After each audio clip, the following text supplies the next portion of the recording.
How's it going? Welcome to Word Forge. Today I'm gonna be showing off books that I saw the film before I even knew they were a book.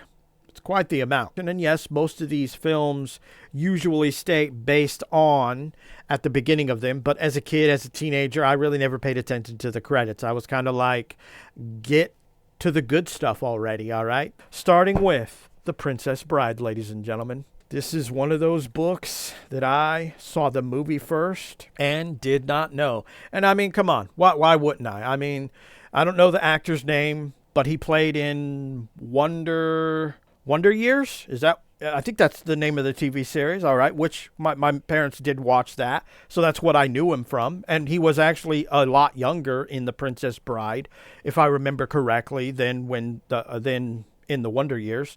Nevertheless, let's move on to Jurassic Park, ladies and gentlemen. Here's the thing about Jurassic Park. I saw all three, 1, 2, and 3, before I would even find out that this was an actual book and the movies were based on a book. Unironically, Coraline, and even another Neil Gaiman, Stardust. Again, I saw these before I even knew that they were books. And again, even though I was technically an adult when these came out, it was just one of those things that I didn't pay attention to the credits. In fact, I think the second time I watched Stardust is when I actually noticed the credits saying that it was based on a book. Here's one for you, All Quiet on the Western Front. And no, I am not talking about that horrendous film. Might have been released by Netflix 2022. I'm not that behind in the times, ladies and gentlemen. But I'm talking about the older film, the original. I never watched it, but I knew because of either an ad or something like that on the TV. So I had always assumed that All Quiet on the Western Front was nothing but a movie. Well, now we're going to jump into some Roald Dahl because, yeah, I saw a lot of movies before I knew they were books. So, James and the Giant Peach, Charlie and the Chocolate Factory, ladies and gentlemen. We probably could make an excuse for this because I was kind of young when I saw this. So I didn't even know at the time that they had even turned books into movies. I didn't know that was a thing, and I would not know for quite the amount of time. This is probably the only exception, along with a few of other Ronald Dahl books that I have right here, which of course is the Matilda and the Witches. I saw these films, the originals, not all of the remakes that they've been doing, before I even knew that they were books. When I found out is I actually came across this book in a bookstore, not this one right here, but the BFG,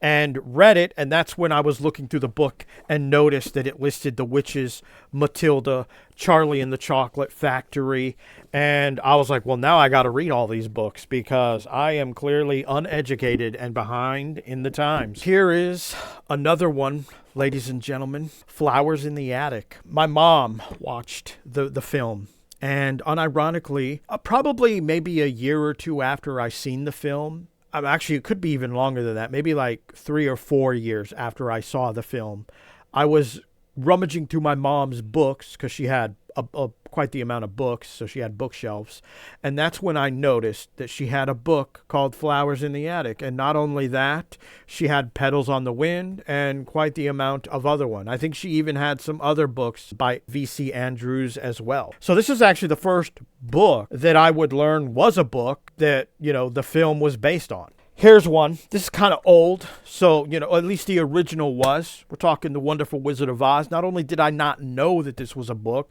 I thought it was just a movie. This is an entire series. Even when I found out it was a book, I didn't even know that there was, sequels to the book itself. This is a controversial one right here. The reason why I say it's controversial is because it came out, and to me it was just another generic fantasy film, ladies and gentlemen. And that is Aragon. That's right, ladies and gentlemen. I saw the movie before I even knew it was a book. I haven't even read the book series yet. I just actually recently bought this and decided I would give it a go. Here is another one. Kiki's Delivery Service, Studio Ghibli, which that unironically is not the only one. We also have Howl's Moving Castle. That's right. I saw both of these films along with quite the amount of other Studio Ghiblis. Some I did know were based on a book. Some I did not. For example, I assumed that Studio Ghibli created this. Same with this. But then I would later find out that this is actually based on, well, the book we're looking at. Well, technically the story. And this is actually based off of, if I'm not mistaken, a Japanese light novel, which was then translated based on a Japanese book. Editing Kevin here. I actually forgot one. Okay. I looked at it, but I didn't think about it. That is also Earthsea. So Studio Ghibli released one called, I forget what it was called. It might have been called Earthsea. I really can't remember. Or Tales of Earthsea. I did not know that it was based on an actual book with a similar name. So I saw that Studio Ghibli film as well. And then I think it was the second time, or I was kind of in the anime space at the time. So I probably logged on to a message board at the time. And that's when I found out that that particular film was based on a book series. Editing Kevin number 2. I forgot another book, ladies and gentlemen. Miss Frisbee and the Rats of Nim is also. And, you know, this is kind of to be expected because, I mean, I think this came out in like the late 80s. I was born in 83, so when I saw it, of course I would. And this is probably the only book out of all these that I literally just learned not too long ago. We're talking late 2025, probably November, December, that I learned that this was an actual book because I saw it in Barnes & Nobles. So this one took the longest. What can I say? I swear I'd lose my head if it wasn't attached. I also forgot The Never-Ending Story, which is, you know, again, I think it's pretty logical with this one because, you know, the film came out when I was a young kid, so I saw it as a film.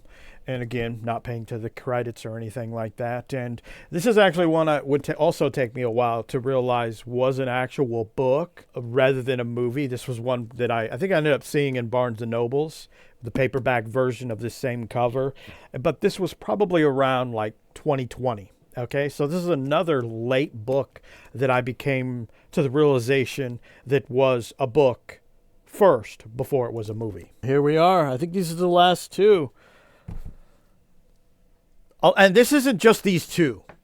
There is a ton of Stephen King films that I saw. The Langoliers, the Tommyknockers, a ton that I saw before I even knew he was a writer. But he didn't write books. He wrote movies, bro.